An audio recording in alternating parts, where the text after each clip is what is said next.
Mindful Dietitian podcast. I'm Fiona Sutherland, body-inclusive non-diet dietitian and yoga teacher from Melbourne, Australia, and director of The Mindful Dietitian. Please join me as I have important conversations with dietitians and health professionals from all over the world about getting brave and leaning into tough conversations as we cultivate a strong community of practitioners committed to body-inclusive practice.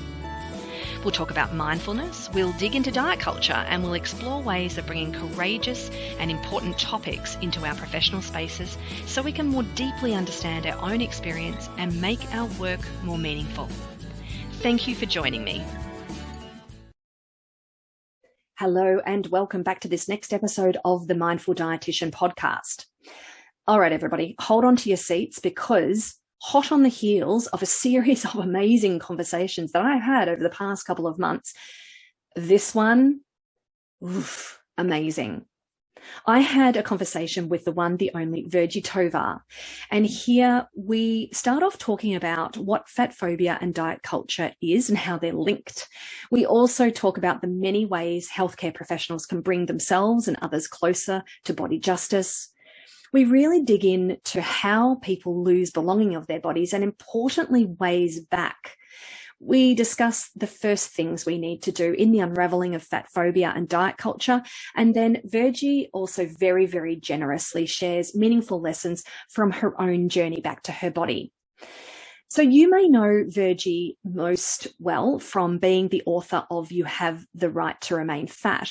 And this is an incredible book, which I highly, highly recommend. But you may not know that she's also the author of The Self-Love Revolution, Radical Body Positivity for Girls of Colour, which was only published in 2020.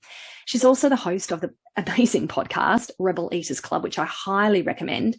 And speaking of podcasts, the impetus for me actually reaching out to Virgie is I heard her as a guest on the Laverne Show podcast. And this was an absolute cracker. I reached out to Virgie within 5 seconds of finishing listening to this podcast episode after years loosely being in touch with Virgie, and basically said to her, will you please come on my podcast, because my admiration for you and your work and your messaging is just, it's sky high already, but this was one out of the box, which I really, really encourage you to go back and listen to. So luckily for me and for us, Virgie said a big enthusiastic yes. And so here is our conversation. A little bit more about Virgie before we get into our chat. So Virgie holds a master's degree in Sexuality Studies with a focus on the intersections of body size, race and gender. She's a contributor to Forbes, where she covers the plus size market and how to end weight discrimination at work. She started the hashtag campaign Lose Hate Not Weight, and in 2018 gave a TedX talk on the origins of the campaign. I think you'll probably need to take a breath before listening to this conversation. We kind of take a pretty quick entry right into the meat and veg of the content of Virgie's amazing book, You Have the Right to Remain Fat. So you might want to grab a beverage of some description, whatever feels okay to you. And I really, really hope that you enjoy this conversation that I had with Virgie Tovar. So thanks for being here. If you'd like any other information about what we offer, by we, I mean I, at The Mindful Dietitian, then please check out training courses, other opportunities and other podcast episodes at The Mindful Dietitian, which is www.themindfuldietitian.com.au. Thank you so much for being here, and I really hope that you enjoy this episode. Hi, everybody, and welcome back to the Mindful Dietitian podcast. It is my enormous pleasure today to be speaking with somebody who I've been wanting to speak to for a while. She is wise, she is magnificent, and I'm talking today to Virgie Tovar. Hey, Virgie, lovely to be speaking with you. Thank you for having me. Yeah, this is, you have been really instrumental in so many people's learning about anti-fat attitudes, about diet culture, about all of the sneaky shape-shifting ways that, diet culture and racism and fatphobia all intersect into our experiences. So first of all, I just wanted to start off by saying a huge thank you for being in this space and for being such an important voice. Thank you for saying that. Yeah, you've been at this for, from lived experience since you were very young, and then been authoring and speaking and being involved in various different communities for quite a number of years. And before we start this conversation, the one thing I wanted to invite is that if I say a word or a phrase that you don't understand, as in it's an Australianism type of thing, you are more than welcome to just say pause, pause. Okay, great. And then I will explain what I have just said. Now, the reason why I'm inviting this is it has recently come to my attention that I do this quite a bit. And so instead of, like confused face emoji, we can just like stop there, and then I can give you a whistle stop tour through ridiculous Australian sayings. So there you go. I just wanted to say that right up front. Okay, great. I hope that one comes up so that you can take me on this journey because I'm ready. Okay, strap yourself in, Virgie. We're on for a wild ride here. No, awesome. Okay, I just wanted to say that in case you're like, what was that word? I don't understand that. Perfect. Okay, so now your book, one of your books, I should say, is You Have the Right to Remain Fat. And towards the beginning of this book, you clearly make the connection between diet culture and fat phobia. Now, many people listening might be familiar with these two words, and other people might not be super familiar with this. So I'm wondering if, just to kind of lay the foundation, to flick out the picnic rug, I'm wondering if it feels okay just to press pause and to make sure that people listening have got a really clear understanding about really what we're talking about here, and using these words and these phrases as a starting point. So do you mind getting us started with defining, I mean, not necessarily Merriam-Webster definition defining, but in your own way, how would you best explain diet culture and fat phobia, and then the linking of the two, please? Yeah, well, fatphobia is essentially a form of discrimination and bigotry. And I think that can be really shocking for a lot of people because there's this belief that fatphobia doesn't exist, and that we live in a culture that is just concerned about people's health. And so in this context, right, like fatness, having a bigger body is already always considered something that is deviant or is a product of illness of some kind. And I think when you have that framework, there are many people who have said, fat phobia to me have said, fat phobia doesn't exist. It's just a matter of that fat people shouldn't exist. Fat people fat people only exist as a result of personal or structural failure, and that itself is a bigoted, discriminatory belief.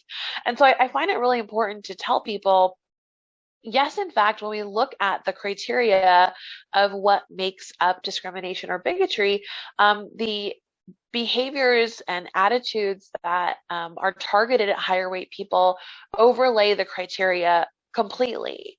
And so that's sort of what fat phobia is. Diet culture is interesting because I feel like it's a little bit harder to tack down. I guess, I mean, to begin with, I'll unpack the two words sort of. Like the first one is the word diet, right? And so we're a culture that normalizes food restriction. We're a culture that thinks that it's completely normal to count calories and count how much you eat, and this sense that, this idea that food is fuel for the machine that is our bodies, and we have to control how much fuel the machine gets. And I think it's all very sort of, I think that it's, again, ensconced within this scientific conversation, the scientific language. But at the end of the day, we live in a culture that essentially believes that having a relationship to food that is largely based on control and discipline is normal. Mm-hmm. And that's sort of what a diet is, right? Like a diet is restricting food in order to shape or shrink your body. Mm-hmm. And I want to say just really clearly that I don't think of this as normal. Just because it's common doesn't mean it's normal. I mean, in general, we know, for example, that diets are correlated with anxiety and depression and an increased likelihood of developing an eating disorder. Diets are not longitudinally linked, however, to weight loss. Mm-hmm. And so that's sort of what a diet is. And the word culture to me is it's really characterized by ubiquity, the sense that you can't escape it. And so I think diet culture really is the ubiquitous belief that controlling what you eat in order to control your body is normal and positive. And the two of them are really connected because essentially dieting is overall, I think most people would agree, is a pretty unpleasant, if not exceedingly unpleasant experience. And the reason that people do it is because they see how higher weight people are treated and they don't want to be treated that way. And they'll do almost anything to try and lessen or avoid their exposure to fat phobia.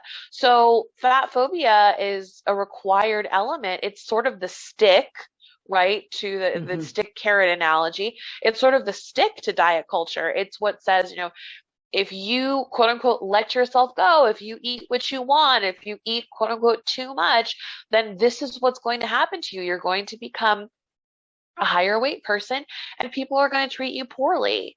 And so that's sort of what those things are and how they connect. Yeah, thank you so much. That makes a ton of sense.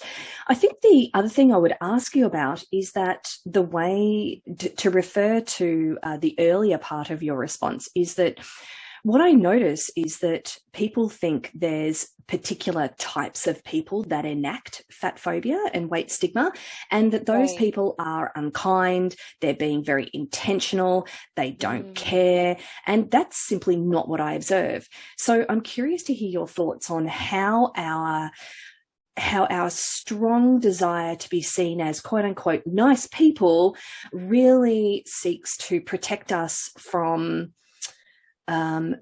really doing the deeper work when it comes to calling ourselves in and out, and also doing the work more broadly in our healthcare culture. So I guess in summary, what I'm saying is, how does nice get in the way of doing the right thing or doing the thing that can bring us closer to body justice? Yeah, I mean, I have a couple of thoughts on that. I mean, to begin with, I think you're right in the sense that fat phobia isn't just about the behaviors that are overtly aggressive or mean-spirited.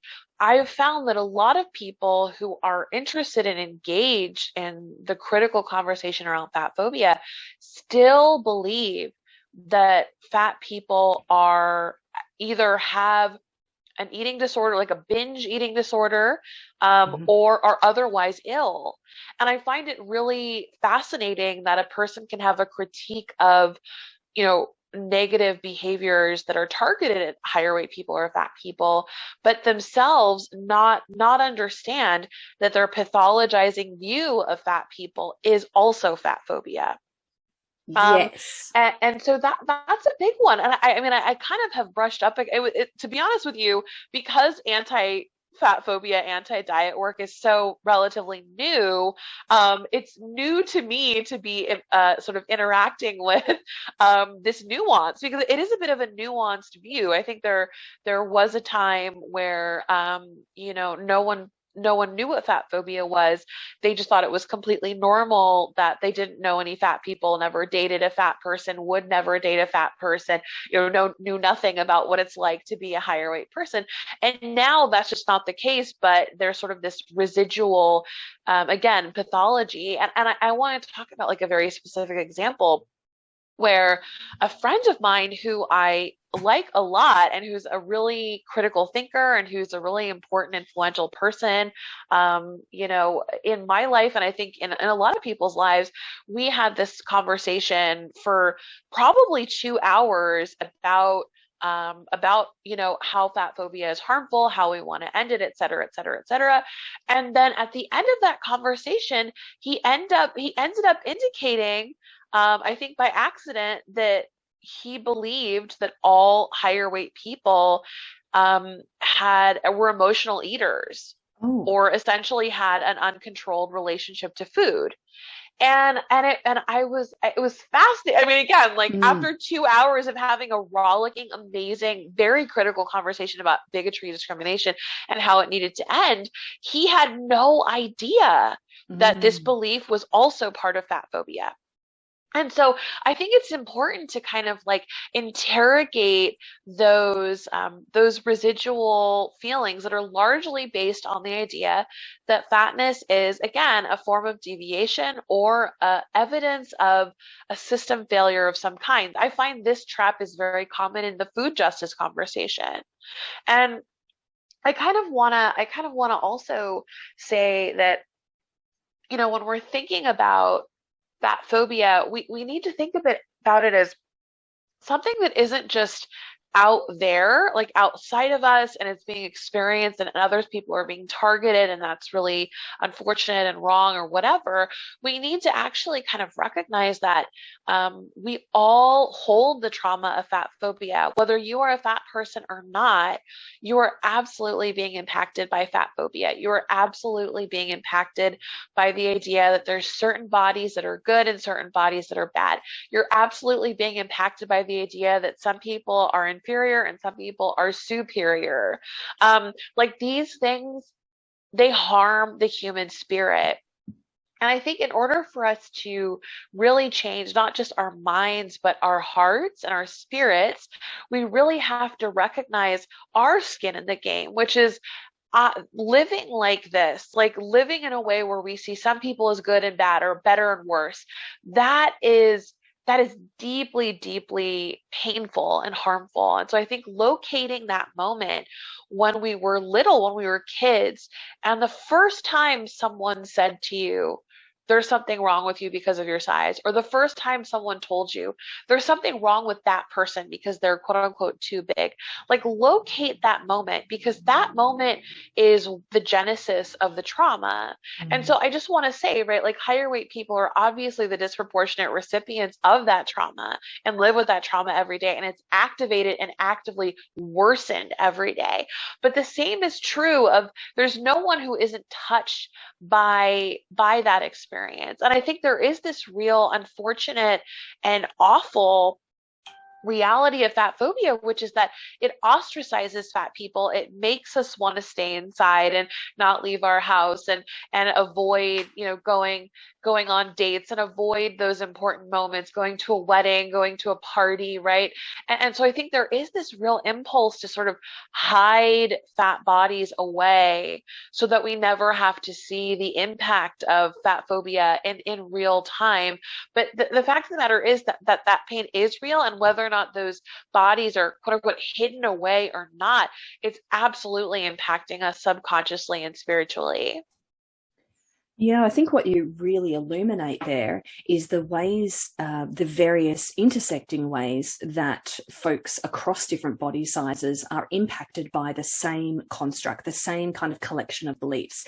And like you said, when you're talking about culture being ubiquitous, the pool we all swim in, for example, this is really coming back to what we're talking about here. And a lot of health professionals, we're trained, fully in enacting fat phobia in lots of ways. And I think, to draw back to what you just said, it's deeply, deeply painful to come to some kind of even the first moment of realization of our participation in that, and that sometimes can feel in contrast with our values and ethics and how we want to show up in the world. I don't know anybody who has pursued being a dietitian, being a social worker, a therapist, a doctor, a nurse, any kind of health or support professional who's like, I don't give a shit about people. I want to go into these professions. Right. I'm going to hurt people, make their lives hell. Like, yes. This is not the narrative, right?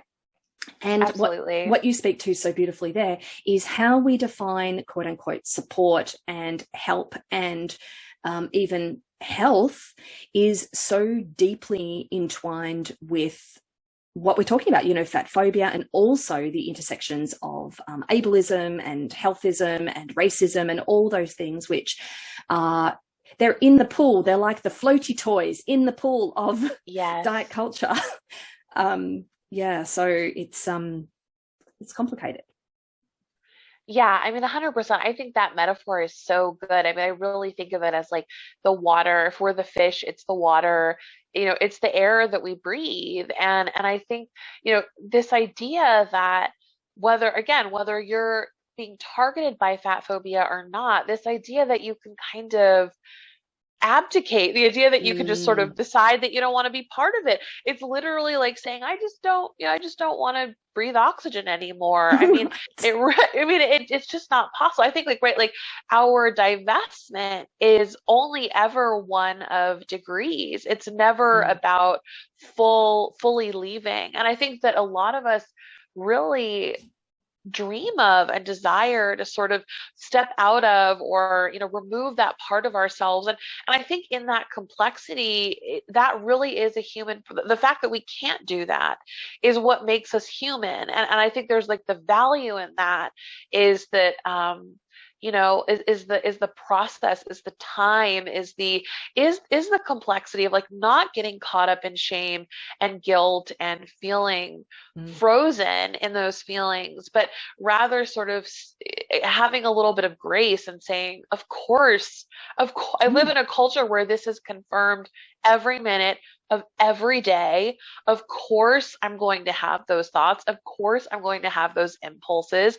And my job is to sort of, if we're stepping into a place of accountability and care, our job is to sort of sit with that feeling and have patience and sort of decide, right, like just because this is my impulse, what do I want to do? What do I want to do with that information? And I think like what's so powerful, the process element of it is that this makes room for massive fundamental change on like an individual scale, but also a cultural scale.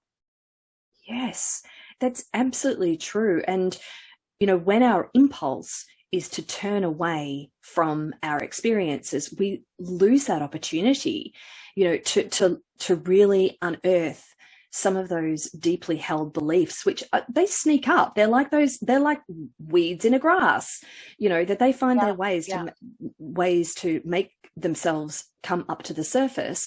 And for those of us as health professionals, this will show up in our work.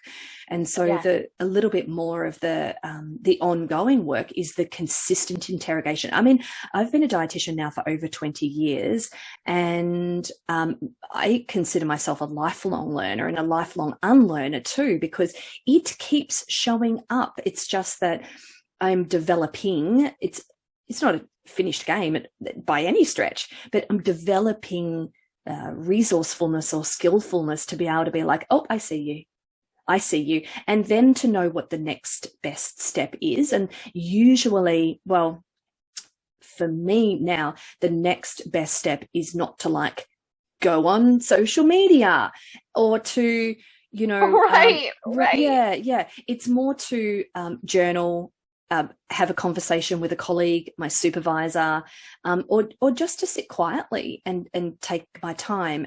In contrast to earlier in my career, where my impulse was to run away from the feelings that I was getting or the suspicion I was getting that maybe I wasn't a good person, that maybe I didn't care as much as I thought I did. Maybe I had harmed people, which, when we edge up against that possibility, I think we find that so scary that we tend to turn away and then avoid what's there. And what's there isn't that we're bad people. What's there is that we are good people that don't want to do harm, and that our eyes are open, and then we can't unsee it again.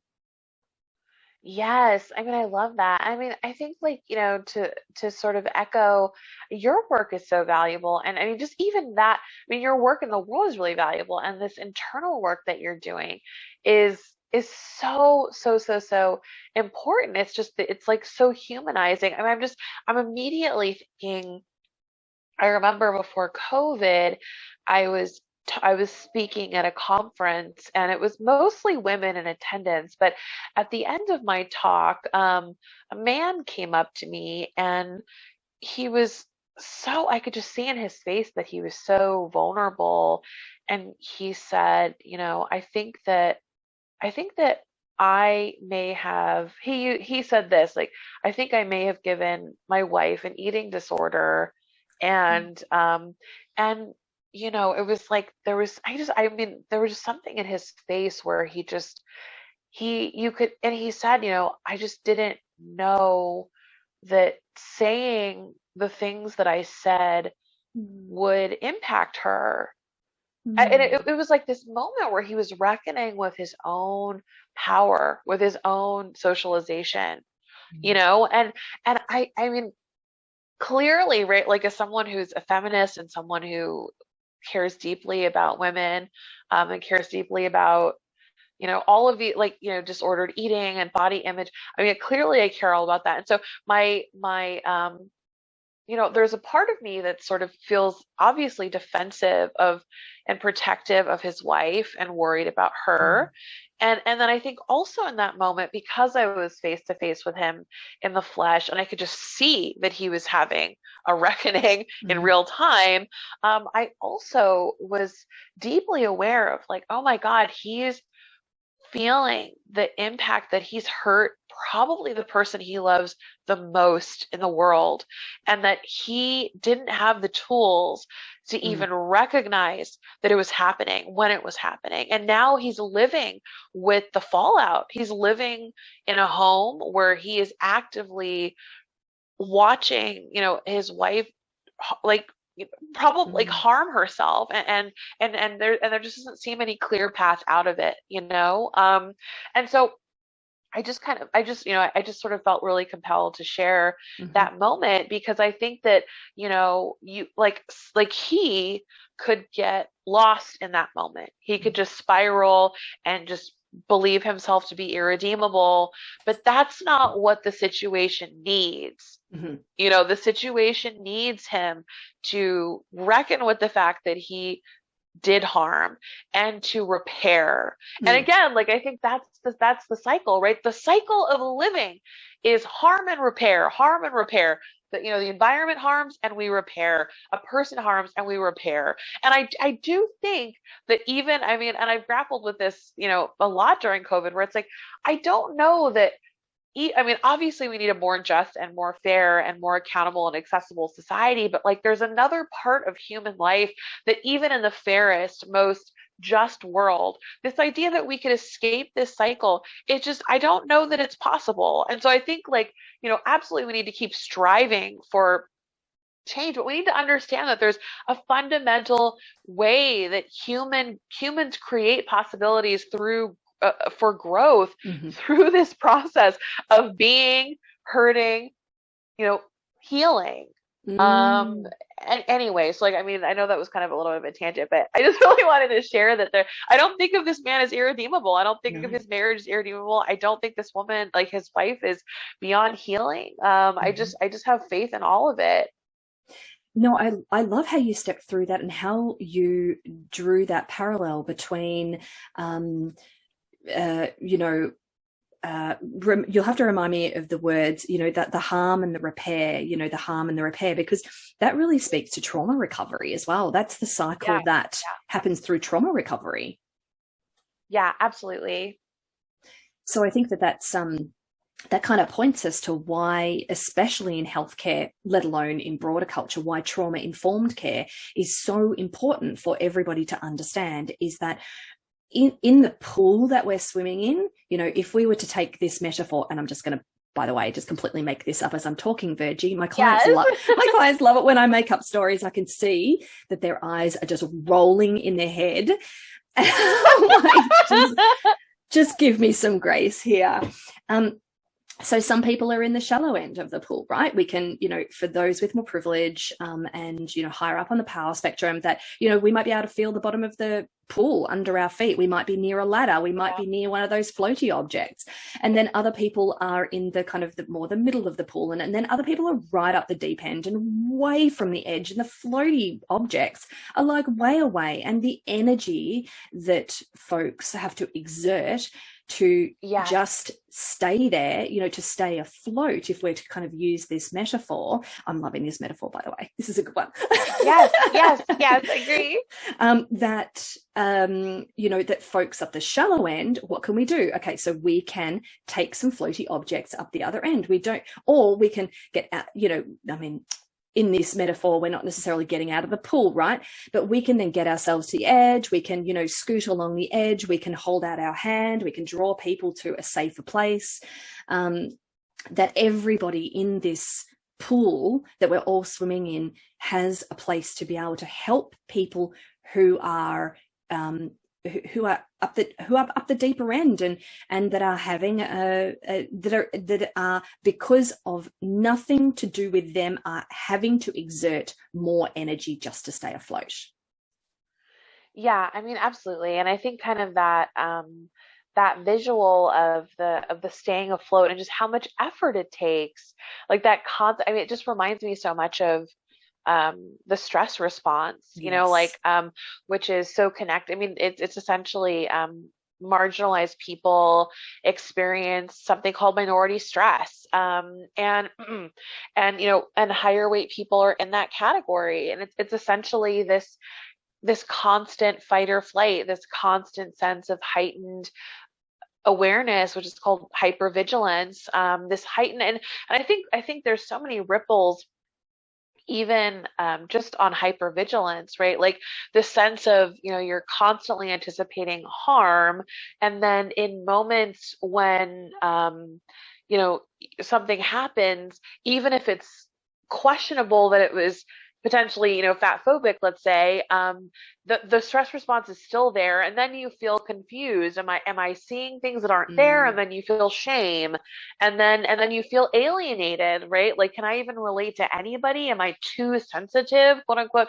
I just think that there's, I mean, and that has real impact on the body, like the heart and the immune system and all of these systems that sort of really humans rely on. Like, humans need acceptance in order to be healthy. And I really find it frustrating that because acceptance, quote unquote, maybe it can't be quantified, maybe it's a little bit too mushy, a little bit too squishy or whatever, that it's not seriously considered when we're having conversations about wellness.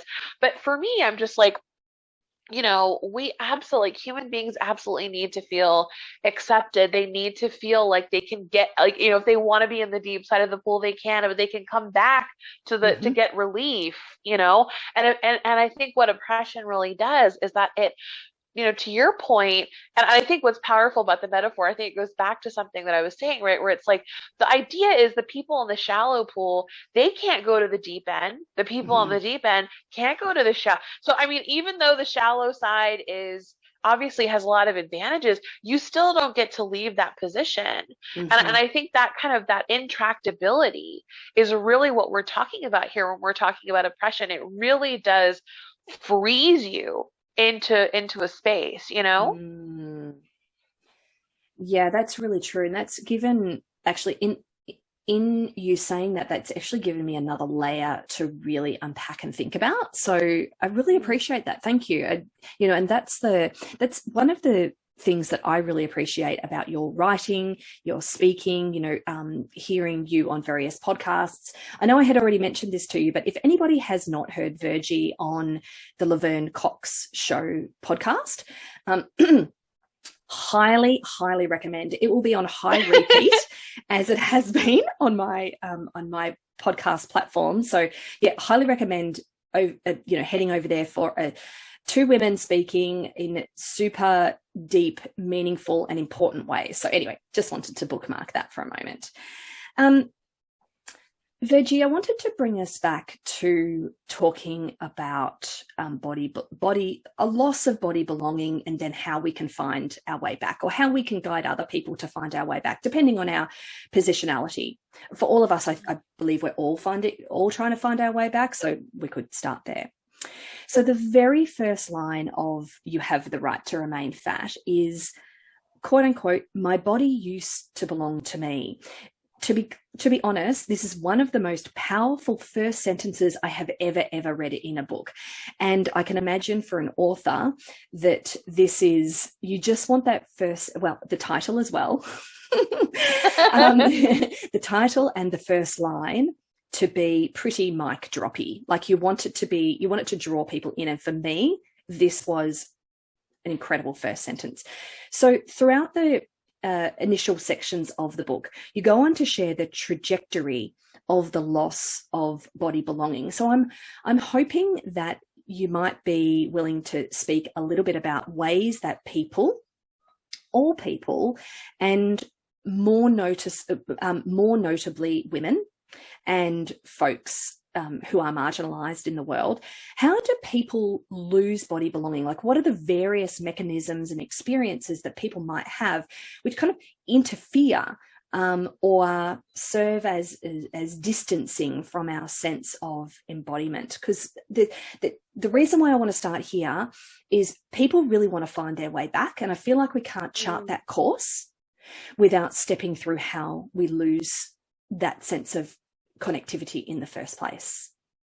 Yeah, I mean, I just think, again, I'm thinking about a conversation I had a few weeks ago, and it was about embodiment and sort of it was about the moment that becomes, there's many moments, like maybe the moment of becoming self-aware, becoming self-conscious, and that's the moment that body image is created, right? Because body image really is the idea that you have about your own body, the idea you have about yourself.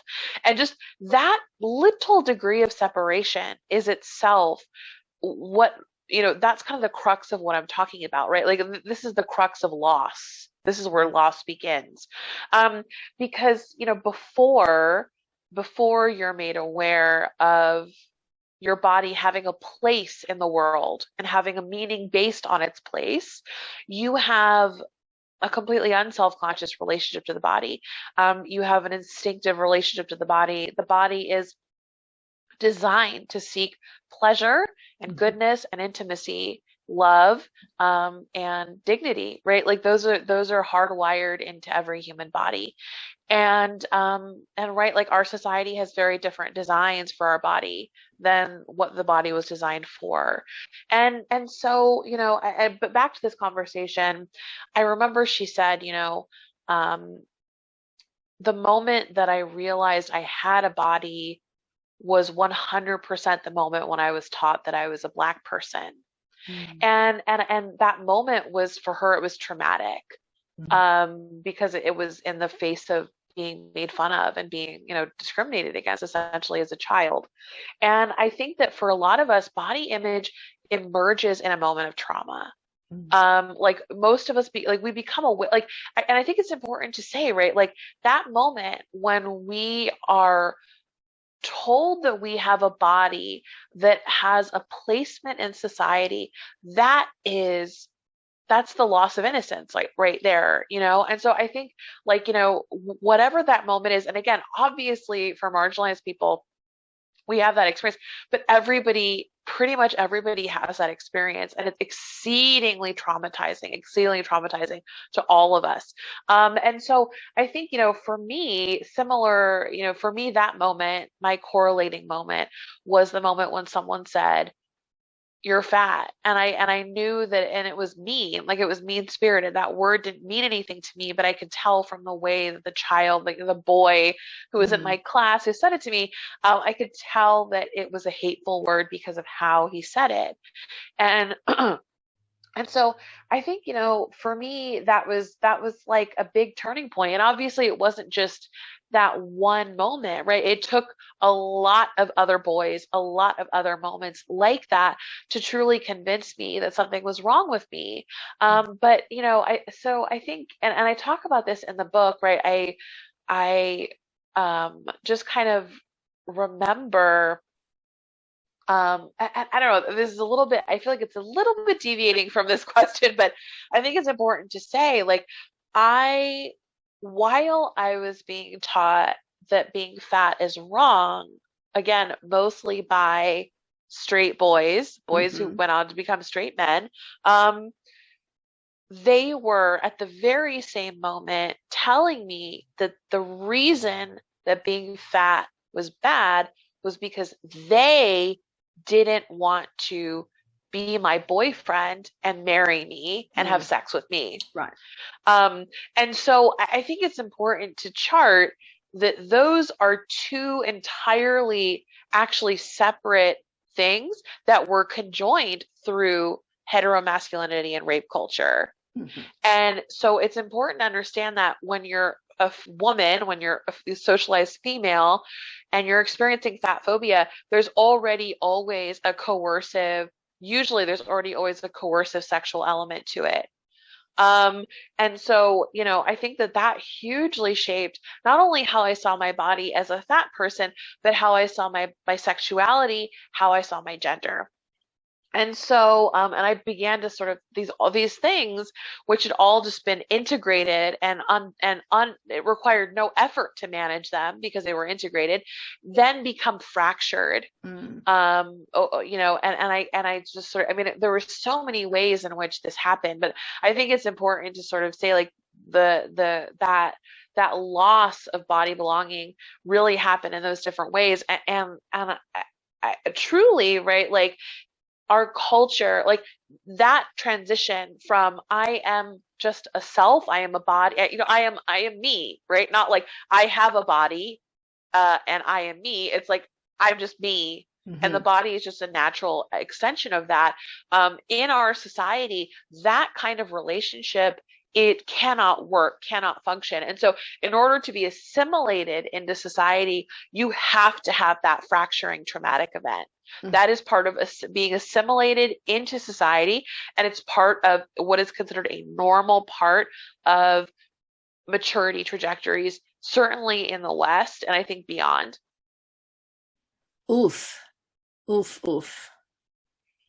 Yeah, because otherwise, like because if you don't have that separated body mind thing, then you are uncontrollable, literally, like you're wild. Which is what we were meant to be. Heaven forbid. That doesn't work, right? You won't, if you're wild, if you're integrated and you're embodied, we would not suffer capitalism. We would not suffer the prison industrial complex. We would not suffer misogyny. I mean, like, there's just no way that we would do it. And so because injustice is unbearable. It's unbearable to the body. And so we have to have this split. We have to have this split. Otherwise, we would just, I mean, I think we would literally I think we would die, right? So, yeah, that's it's a safety mechanism. Yeah. Absolutely. Yes. And again, I mean, linking that back to trauma and experiences of trauma, we will, as humans, go to great lengths to ensure our own safety and survival. Yes, 100%. You know, even doing things to our bodies which are overtly harmful, right? And are named in Western psychology as quote unquote disordered, which, by the way, I don't, even though I use that word in the context of how it's intended, I say quote unquote because I see every kind of effort to keep ourselves safe as functional. They are in the service of safety. And so I think when we can look at things through that lens, my observation is that it creates just a little crack, a little bit of spaciousness there where, you know, when we're able to notice it, you know, maybe there's a little opportunity there for some compassion, for some insight into critique, interrogation, and to an opportunity to see, first of all, none of this is our freaking fault, you know, that it was done to us, not for us. And anyway, I feel like I'm getting a little bit on my high horse here, but you know, this is really important. Well, and this is to go back to trauma. This is why fat phobia is introduced at the age of 4 and 5, right? This is why children in the West no fat phobia by the age of 5, because if you want to, it's just, we know from children's psychology that whenever something is unstable, when the environment's unstable, they will create self-blame ideologies, because it's far easier to blame yourself than to accept the possibility that your environment is unsafe. Mm-hmm. And I think there's absolutely manipulation. I think it's intentional that it's taught at that time, because that is when shame can so easily be introduced and maintained for life. Yeah, that's really true. So if we were talking about charting the course, or kind of mapping our way back to the body, the first thing I want to just pop on the table, or pop on our tartan picnic rug here, as we might say. Yes. Along with the scones and jam and cream and the smoked salmon sandwiches, let's just say. It could be said that dietitians and other health professionals are seen as cartographers. They're the holders of the map, the holy grail, which will lead you back to, back to embodiment, and back to your body, and back to acceptance, which is the biggest, it confuses me how this narrative is that apparently we know how to help people to come back into their bodies, when it's not our body, it's somebody else's body. So we're also kind of positioned as people who can, quote unquote, right the wrong, or, in shorthand, help you fix your body, your problematic body. So the reality is, in everyday practice, is that many people do bring their body distress to us, to health professionals, to dietitians, hoping for this map towards themselves to be designed by somebody who they are crossing their fingers and hoping that we know what we're doing, right? Often it's disguised as, quote unquote, health. I just want to be healthier. And then, of course, that kind of brings people onto the same page as us, because the assumption is that we also have that desire for someone too. So given that for us, this is baked in not only to our upbringing, culturally, but then also into our training,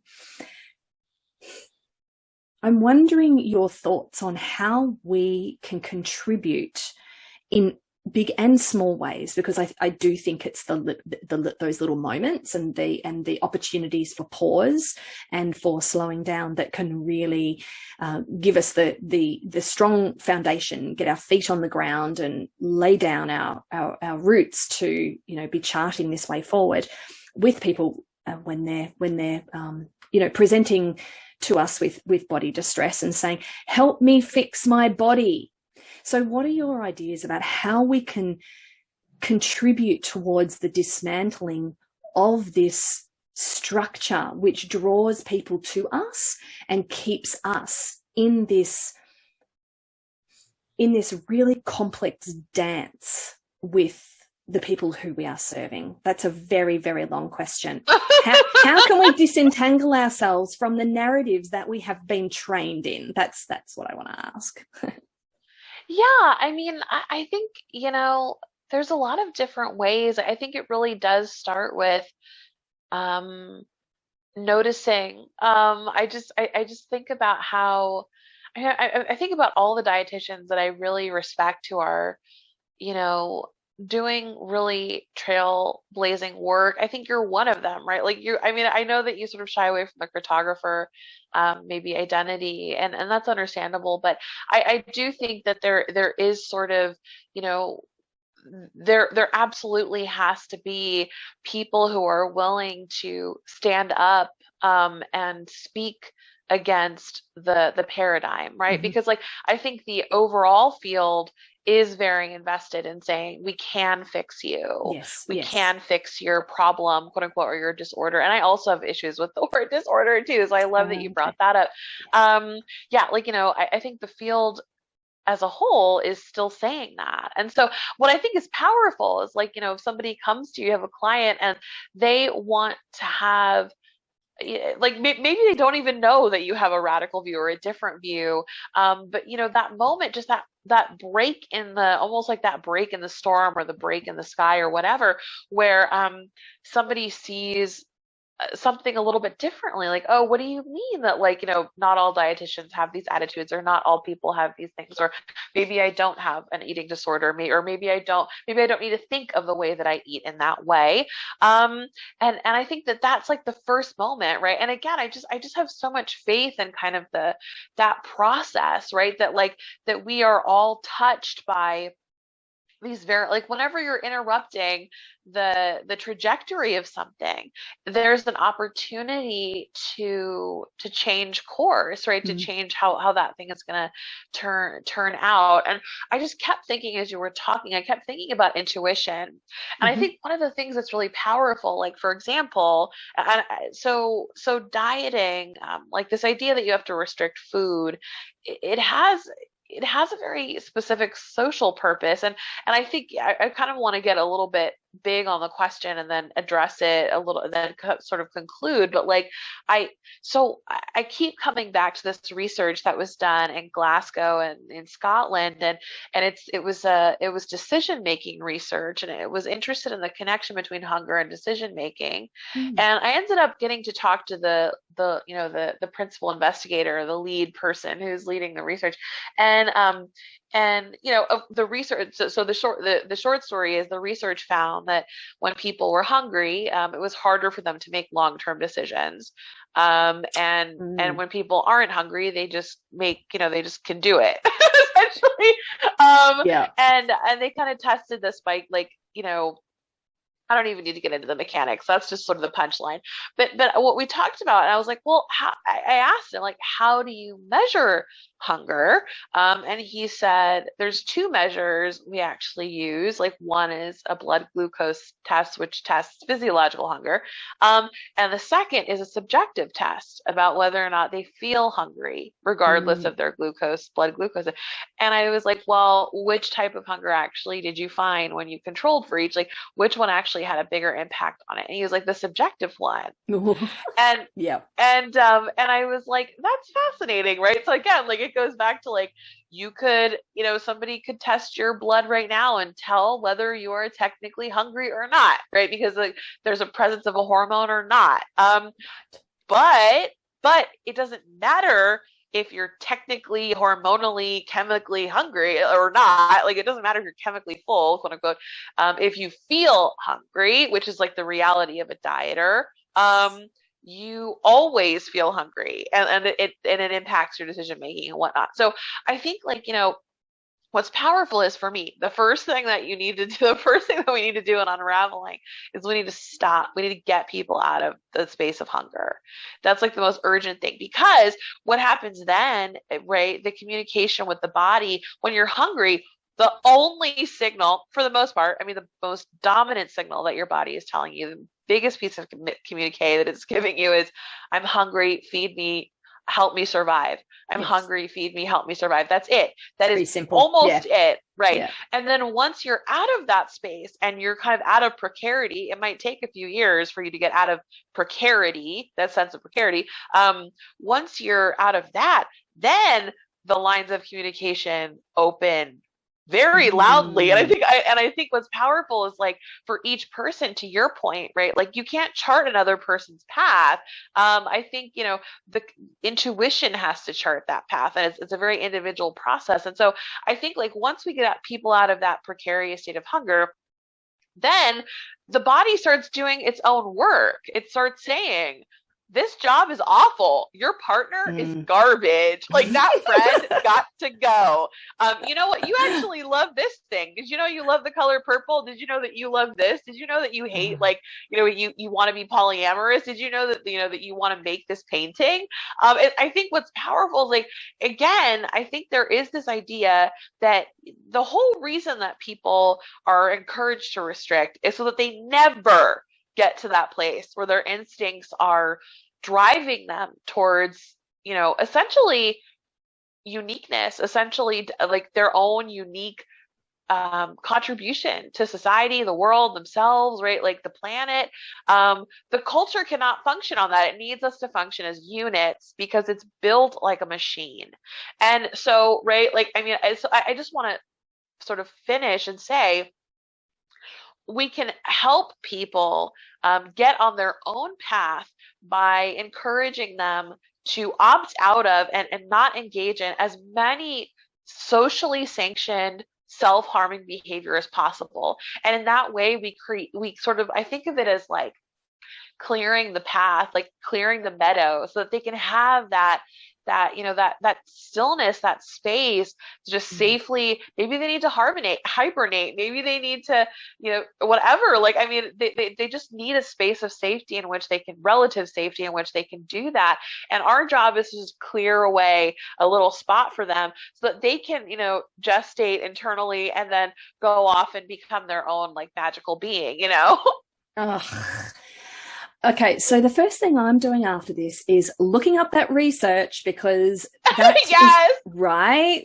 I love the way that you have weaved together a total geek out with, and what's this got to do with people's everyday processes and, embodiment and healing. So thank you for indulging my my total nerdy side, because I do love that, even though I get a little bit frustrated with the reliance on quantitative data over qualitative data, and the kind of the elevation of numbers and data over people's lived experience. I do get a bit frustrated with that. However, recognizing that there is utility in even quantitative data, and but that is also bringing in the subjective, because that is people's experiences that they're bringing into the research, which seems to have illuminated a lot of information for this particular team. So I'm definitely going, well, the first thing that I'm going to do is go look up this research. Yes. I mean, you're inspiring me to state this thing, which I think is like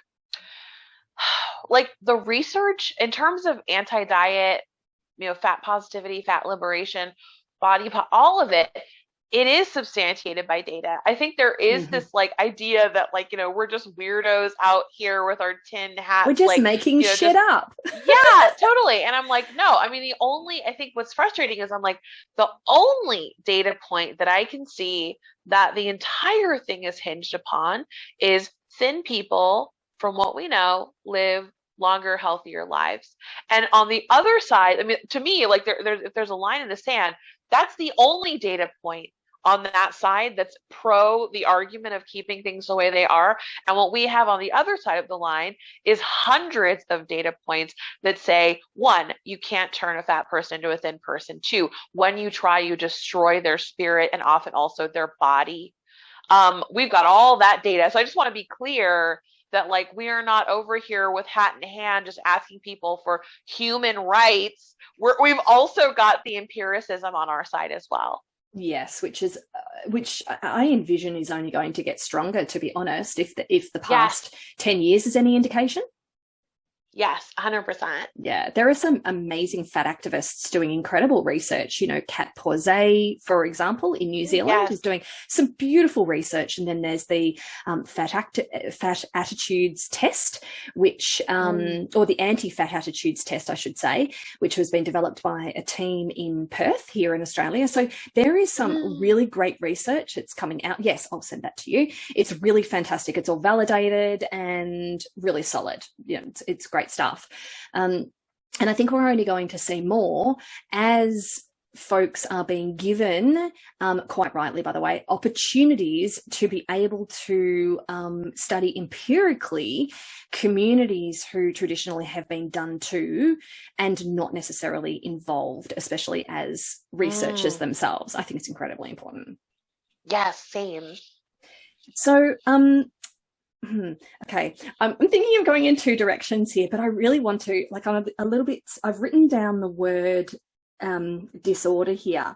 And before we kind of finish up, because I want to be really thoughtful of your time, do you know what's just occurred to me? And I can't believe this has kind of just occurred to me, because you what you just spoke about then, what you just spoke about in the section before last was the way that folks are demanded of to come back and step back in line. And that occurs to me that the word order is orderly, you know, and to come back into order and, you know, and what that actually even means, right? So order in and of itself, I mean, I'm just talking off the top of my head, but I'm a massive lover of words and language and meaning and narratives and storytelling. And so I'm now kind of having a little bit of a brain explosion moment where I'm like, oh, so if people aren't falling into order and aren't falling into their quote unquote rightful place, we name that as disorder or, you know, whatever. Yes. Anyway, just thought I'd process with you there. Yeah, 100%. I love that. Yes. Oh my goodness. Thank you for indulging my processing. I appreciate that because I've just come to that. I'm like, holy shit, that's why I've got an issue with it. That's why I've got an issue with it. Yes. I mean, yeah. And I think to your point earlier, it's like, you know, typically these things that we label as disorders, they're normally there to protect a person, to keep them safe in some way. And I think like, I mean, I think one of the, the corollary I'm thinking of is specifically around gender, like one of so essentially the normal response, this is in the arena of gender-based sexualized violence, right? So we kind of know that there's a normal there are some typical ways in which women and girls in particular react to sexualized violence. Every single one of those has been criminalized. And so I think it's important to sort of say, like, you know, yeah, it just so happens that, and I think specifically the traditional therapeutic model upon which all of these various care services or, you know, like dietetics, et cetera, like are kind of based, is the idea that the individual has deviated from society, which is itself never interrogated. The idea is to bring them back, to your point, back into the fold through corrective behavior, you know, and that's the traditional therapeutic model. Oh, all right. Yes. There is hours and hours and hours of unpacking and processing here for me moving forward. So thanks for that. I appreciate it. Both a facetious and genuine thanks as well. I'm like, oh, God, bloody hell. It is exciting though. It is very exciting. Virgie, just to finish us off here, is there anything that you would like to mention or to say about or to share about your own kind of journey back to your body that you'd like to that you'd like to speak about? Yeah, I mean, I think I want to say, and it's a little bit bittersweet to share, right? Like I think in the book, I'm reckoning with the fact that I can't go back. I can never have that relationship. I think the reason the book starts with like, my body used to belong to me, it's an indication of this sort of making peace with a form of defeat, a form of loss. And so I think like on the one hand, you know, we can't go back to being that 3-year-old self. I think we can channel that child. I think we can, like, I can channel her, like I can jiggle the way that she used to do, and I can roll down a hill, and I can, you know, be silly and use my body in funny ways the way that I used to. And so I can channel her, and there's like moments of that. But you know, I think the beautiful part of that loss is that the future of that relationship is not known to me.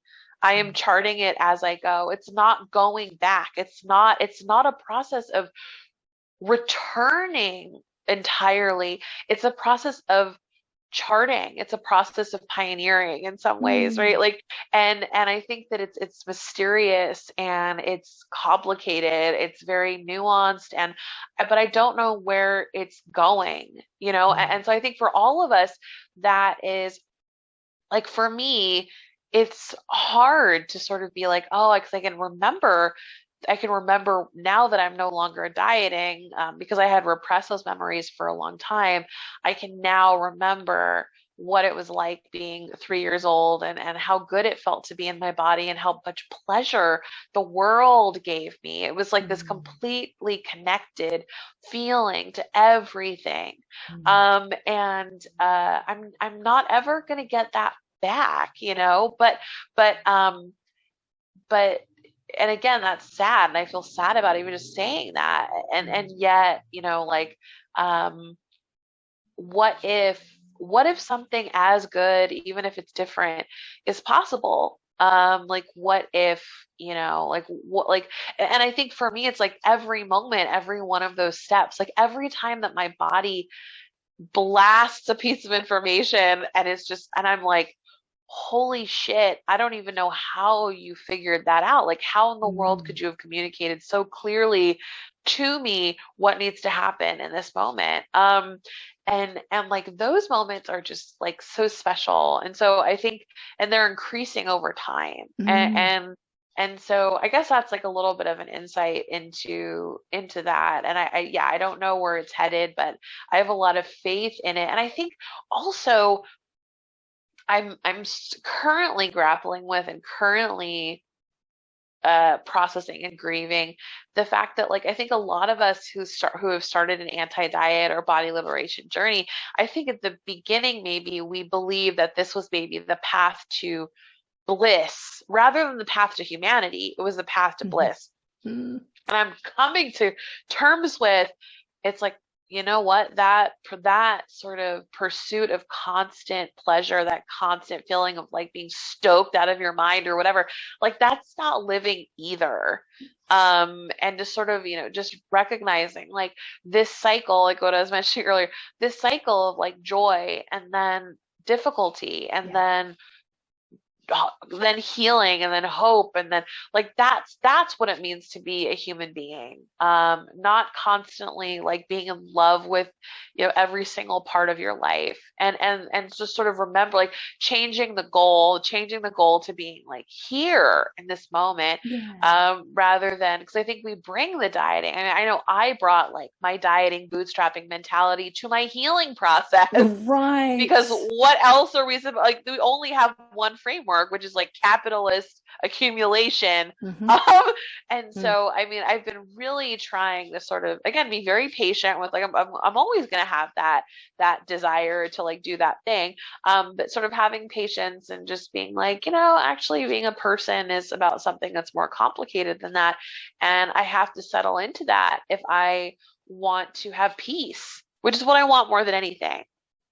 And what a beautiful way to resource yourself for the unknowns of the future, for however things unfold for you physically, emotionally, psychologically, spiritually, that you feel resourced with the open-heartedness of what is yet to come. It's actually, I love the way that you describe that.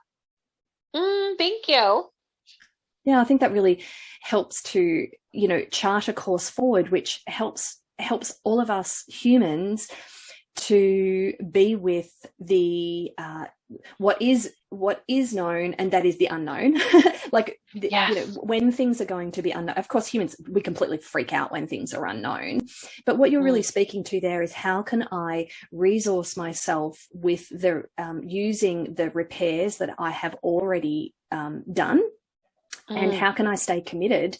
How can I stay committed to my humanity, which is, what you said, rather than, committed to bliss. I hear you so much in that too. I think that it was an idealistic vision, an envisioning of body liberation, and, as all good movements, unfold, I guess the envisioning is going to shift over time as we understand more about the human experience. Yes, 100%. Yes. Yeah. Virgie, thank you so much. This has really, it's Saturday morning for me here now. I know it's Friday afternoon, so I do not want to interrupt any more of your fun day Friday. And so you can go on and rest, or party, whatever it is that's in your, because I'm imagining that you have a very hectic social life right here in COVID. A hectic social life with the plumber.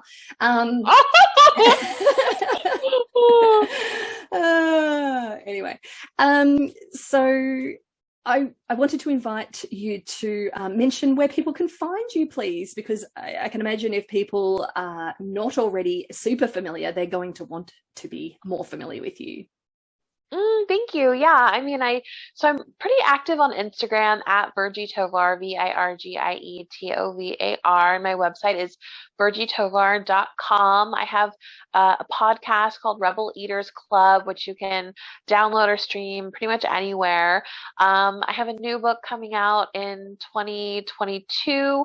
I'm excited too. It's spring. It's going to be a journal that is designed to really help you change your relationship to your body in a way that feels good to you. I have a few spots. I'm doing some international trips in 2022, so I have some spots left for a trip to Italy where we'll be eating and walking a lot. And so that's what's going on with me. Oh my gosh, this is really exciting. Congratulations on your books so far, and congratulations on this newer book that's coming out. I can't wait to hear more about that as that unfolds. Thank you. And again, thank you so much. You are incredibly generous, wise, and insightful. And I've got some notes here that I'm going to go and process on the couch with a cup of tea. So, yes. Yes. And I apologize. I didn't even use any Aussie slang, which is actually very disappointing. It's very disappointing. Well, I really liked the tartan picnic visual. I felt like that was a little bit Aussie-ish, but it was great. Do you have those? Okay, so something. Yeah, we do. But I think in my mind it was transported. Right. The classic picnic rug here is the tartan of various different, tartans, and with the rubber back. Mm-hmm. Yes. Yeah. Like the rubber-backed rug that I have this really clear vision of family holidays. Like you were stuck in the car for hours, fighting with your siblings. She's looking at me. She's on my side. She's breathing. When are we going to get there? And then I have this memory of the boot or the trunk opens, and there's the rubber-backed picnic rug and the what do you call it, the little like the metallic cups that would always have cordial in them. Do you know what cordial is? No. So cordial is like a flavored syrup that you put a little bit in the bottom. Okay, yes, I do know what it is. I was like, I thought it was a totally different reference. Yes, I do. Cordial. Okay, yes. I don't know whether you use it very much in the States, but here is like it's kids drink cordial, basically, and it's been the demonized thing, but I love cordial. It's great. So cordial in those metallic cups, and the picnic rug would come out, and like if you were really, really lucky, you'd have like a bun, of some description, like a fruit bun, the sort with maybe the sprinkles on top or the coconut or whatever. So okay, so now we're getting into Fee's childhood Aussie holidays. Which, I don't know. Well, you started it with the tartan picnic rug. It's true. Virgie, it's been such a pleasure. I am just thrilled to have had this conversation. I hope everybody listening really enjoys this. This will be going up on the podcast list. It'll be there forever. And Virgie, again, thank you so much. I really appreciate you. Thank you for just being so awesome and bringing such brilliance to the world. Thank you for having me. Thanks again. Well, that's our episode of the Mindful Dietitian interview series for today. Thank you so much to our wonderful guest and to you for listening. I really hope you enjoyed it. Just a reminder that you can find me over on the website www.themindfuldietitian.com.au, and please join actually quite a large group of wonderful and enthusiastic dietitians on the closed Facebook group, The Mindful Dietitian. The music you hear is called Happiness from Ben Sound, used under the Creative Commons license. Have a great day, everyone.